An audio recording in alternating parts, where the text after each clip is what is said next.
ఓం నమో భగవతే వాసుదేవాయ. ఆత్మబంధువులందరికీ నమస్కారం. 568వ నామం ఖండపరశు నామం. అంటే పరశువుని ఖండించిన స్వామి అని అర్థం. అందుకని ఖండపరశు అన్నారు ఆయన్ని. ఒకసారి రుద్రుడికి నరుడికి అంటే అర్జునుడికి జరిగిన యుద్ధంలో శివుడి గొడ్డలి విరిగింది కనుక రుద్రుడు ఖండపరశుడు అన్నారు. మరి పరశురాముడు తన పరశువుతో ప్రపంచంలో ఉన్నటువంటి దుష్టులైన రాజుల శిరస్సులన్నిటినీ ఖండించాడు. అప్పుడు అతను అట్లా చేయటం ఎన్నిసార్లు అనుకున్నారు? 21 సార్లు భూమండలమంతా తిరిగి భూమి మీద క్షత్రియుడనేవాడు లేకుండా నరికేశాడు. పరశురామనే నాటికి భూమి మీద ఉన్నటువంటి రాజులందరూ కూడా అహంకారంతో దుష్టులై ఆ ప్రజల్ని బాధిస్తూ ఉన్నారు, ప్రజలకు కంటకులై ఉన్నారు. అందుచేత పరశురాముడు ఆ దుష్టులైన రాజులందరినీ భూమి మీద లేకుండా నరికేశాడు. అలా ఎవ్వరూ లేకుండా చేశాడనమాట. 7 సార్లు భూప్రదక్షిణ చేసినట్లుగా చేసి ఎక్కడెక్కడ ఉన్నటువంటి రాజులందరినీ కూడా చంపేశాడు. ఇట్లా ప్రజలు బాధపడుతున్నప్పుడు అల్లా కూడా నారాయణుడు ఏదో ఒక రూపంలో అవతరించి మరి ప్రజల యొక్క కంటకులను శిక్షించి శాంతిని నెలకొల్పుతాడు. తన భక్తులకు ఎన్నోసార్లు చెప్తున్నారు కదా, ఆయనను నిందించినా ఆయన్ని ఏమన్నా చేసినా ఆయన భరిస్తాడు. కానీ ఆయన భక్తులను, తన బిడ్డలను ఎవరైనా ఏదన్నా చేస్తే ఊరుకుంటారా? వాళ్ళని ఏదన్నా అన్నా ఏదోలే పోనీలే అనుకుంటారు. వాళ్ళ బిడ్డల్ని అంటే ఏ తల్లిదండ్రులు సహించలేరు. అట్లాగే పరమాత్మ కూడా తన బిడ్డలను, తన భక్తులైనటువంటి వాళ్లను ఎవరు ఏమి హింసించినా ఆయన సహించడు అని మనకి అనేక రకాలుగా చెప్తూ అనేక సార్లు చెప్తున్నారు. ఇటువంటి పాపాలనే నేను భరించలేను అని భూమాత స్వామితో మొరపెట్టుకుంటుంది. ఆ మొరపెట్టుకున్నప్పుడు అవతారాన్ని దాల్చి మరి ఆ కార్యక్రమాన్ని పూర్తి చేసి దుష్టులందరినీ సంహరించి బాధపడే వాళ్ళందరినీ రక్షించి అవతారాన్ని చాలిస్తాడు. ఎందుకు? దేవుడు కదా.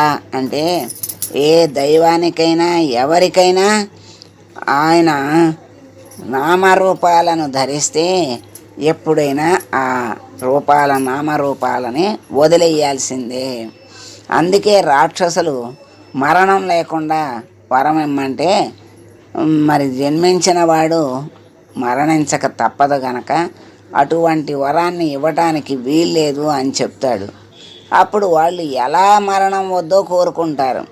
ఎలా కోరుకున్నా పుట్టినవాడు శాశ్వతంగా నారాయణుడే అవతారం దాల్చి వస్తే ఆ అవతారం యొక్క లక్ష్యం తీరిన తర్వాత నారాయణుడే అవతారాన్ని చాలిస్తుంటే వీళ్ళుంటారా? పిచ్చి, మోహం, భ్రమ, అహంకారం. ఎందుకంటే వాళ్ళు కోరుకునేది మంచి చేయటానికి కాదు, లోకాన్ని అంతటి కూడా గుప్పెట్లో పెట్టుకుని అందరినీ హింసించి అందరికీ బాధను కలిగించేటువంటి బుద్ధితో వాళ్ళు ఆ కోరిక కోరుతున్నారు. నిజంగా సత్వగుణంతో భగవంతుని మీద మరి భక్తితో తపస్సు చేసిన వాళ్ళు వాళ్ళ సాధారణమైన ధ్రువుడు తండ్రి ఒడిలో ఉండాలి అనేటువంటి కోరికతో చేశాడు. భగవంతుడు కనపడేసరికి ఆ కోరిక కూడా కోరల. నాకేం కావాలి తండ్రి, నీ దర్శనం అయ్యాక అంటాడు. చిన్న పిల్లవాడు. ఆ పిల్లవాడికి ఉన్న జ్ఞానం పెద్దవాళ్ళైనటువంటి కఠోర తపస్సు చేస్తారు. మళ్ళీ ఎందుకు? కఠోర తపస్సు చేసి దర్శనం చేసుకుని మరి వరాల్ని పొంది అందరినీ హింసిస్తారు. దాంట్లో ఉన్నటువంటి లాభం ఏముంటుంది? ఇంకా చివరికి వాళ్ళు మరణించక తప్పదు. మరి అందరినీ హింసిస్తుంటే మళ్ళీ భగవంతుడే దిగి రాక తప్పదు, వాళ్ళని సంహరించక తప్పదు. వరాలను ఇచ్చిన వాడే మళ్ళీ వధించాల్సి వస్తోంది. అంటే అలా వాళ్ళు చేసుకుంటున్నారు. అందుకే ఎవడి కర్మ వాడు అనుభవించాలి అంటారు. మరి చేసిన పాపం చెడని పదార్థం అంటారు. అది ఎక్కడికి పోదు, అది అలాగే వాడి వెంటే ఉంటుంది అంటారు.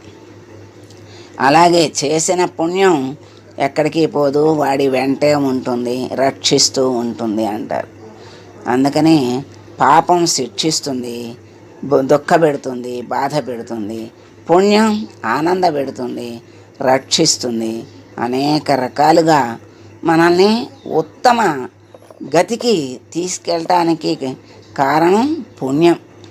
ఆ పుణ్యం వల్లే మంచి జన్మ రావటం, మంచి బుద్ధులు రావటం, మంచి సంస్కారం రావటం, మరి ఆ మంచి సంస్కారాన్ని మళ్ళీ జన్మలో పెంచుకోవటం, మళ్ళీ ఇంకొక మెట్టులాగా అలా మెట్లు మెట్లు ఎక్కుతూ పరమాత్మ దగ్గరకు వెళ్ళటానికి ఆ పుణ్యమే మనకి భక్తి. పుణ్యం అంటే ఏంటి? భక్తితో చేసేది పుణ్యం వస్తుంది. అదే జ్ఞానంతో చేసేది ముక్తి వస్తుంది. జ్ఞానంతో చేస్తే ముక్తి, భక్తితో చేసేది పుణ్యం. పుణ్యం వల్ల ఉత్తమ జన్మలు వస్తాయి. మరి జ్ఞానం వల్ల జన్మ రాహిత్యమే అవుతుంది, జన్మే లేకుండా పోతుంది. అటువంటి స్థితిని పొందాలి. ఎందుకు అంటే జన్మ అంటే ఎక్కడి నుంచి వచ్చాడో జీవుడు స్వస్థానానికి చేరుకోవాలి కనుక ఆ స్వస్థానానికి చేరుకోవటం కోసమే మళ్ళీ ముక్తి పదం అంటారు. ముక్తి అంటే బంధము లేని స్థితి. జన్మ అంటే అన్ని బంధాలు తగులుకుని బంధము సాలీడు గూడులో సాలీడు ఉన్నట్టు. అంటే సాలీడు గూడులో ఒక పురుగు వెళ్ళింది అనుకోండి, దాంట్లో ఇరుక్కుపోతుంది, దాన్ని సాలీడు తీసుకుంటుంది. అలా మనకి శ్లేష్మంలో పడ్డ ఈగ బయటికి రాలేదు, గెలగెలా కొట్టుకుంటుంది. అలాంటి స్థితి ఈ జన్మ పరంపరలో వస్తుంది. అనేక కష్టాలు, అనేక బాధలు అనుభవించవలసి వస్తుంది. తెలిసి చేస్తాం, తెలియక చేస్తాం. జన్మెత్తిన తర్వాత పుణ్య పాపాల యొక్క కలయికే మానవ జన్మ. అవి అనుభవించడానికే మానవ జన్మను ఎత్తుతాడు. ఆ పుణ్యమేమో మనకి సుఖాలను ఇస్తుంది, పాపమేమో కష్టాలని దుఃఖాలని ఇస్తుంది.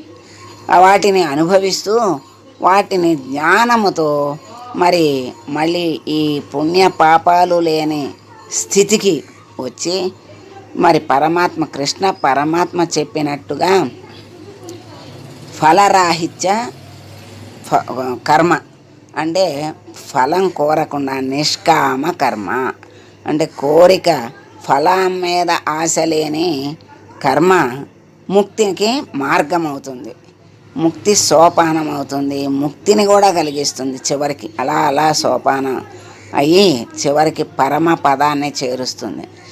నిష్కామ కర్మే ముక్తినిస్తుంది అని కృష్ణ పరమాత్మ చక్కగా మనకి బోధించాడు.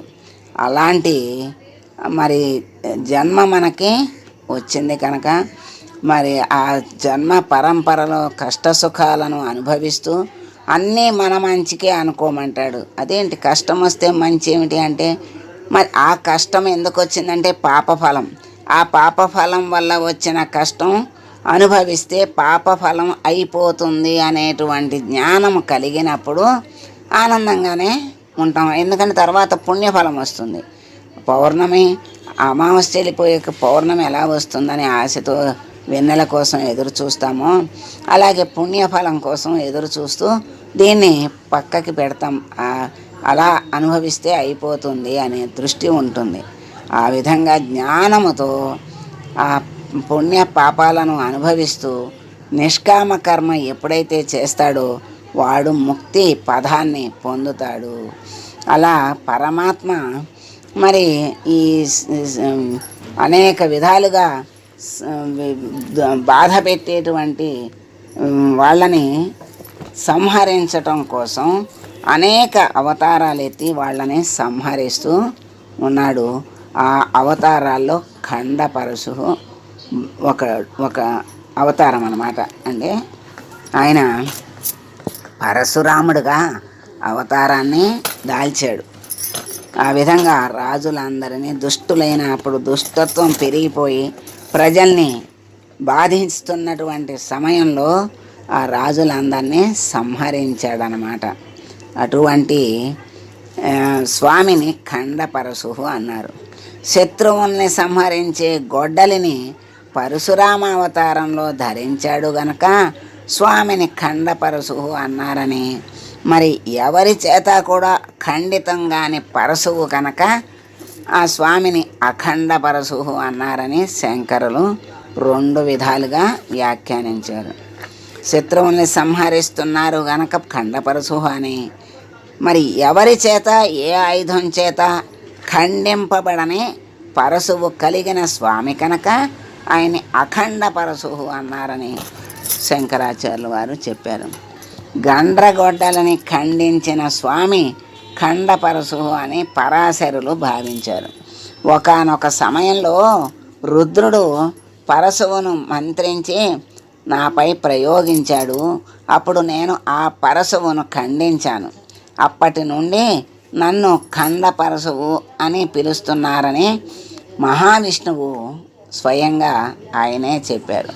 కనుక మోక్షధర్మంలో ఈ విధంగా వివరింపబడింది. ఆయనకి ఖండపరశువు అనే పేరు ఎందుకు వచ్చిందో ఈ విధంగా. ఎందుకంటే ఒకప్పుడు పరశువుని మంత్రించి రుద్రుడు విష్ణువు మీద ప్రయోగిస్తే ఒకానొక సమయంలో అప్పుడు ఆ పరశువుని ఖండించాడు విష్ణువు. అందుకని అప్పటి నుంచి అఖండ పరశువు అనే నామం వచ్చింది అని మోక్షధర్మంలో చెప్పారు. సత్యసంధులు ఈ విధంగా చెప్పారు, ఈ అర్థమే భావించారు. కనుక మనీషులు మహనీయులు ఓం ఖండపరశవే నమః అని స్వామిని స్తోత్రం చేస్తున్నారు. అటువంటి ఖండపరశువు అయినటువంటి స్వామిని మనం ప్రార్థిస్తూ, స్వామి మాలో ఉన్నటువంటి రజోగుణ తమో గుణాలను సంహరించి సమూలంగా సత్వగుణాన్ని పైకి తీసుకొచ్చి జ్ఞానముతో మమ్మల్ని జ్ఞాన మార్గంలో నడిపించి నీ దరికి చేర్చుకో స్వామి అని వేడుకుంటూ మంగళం పాడదాం.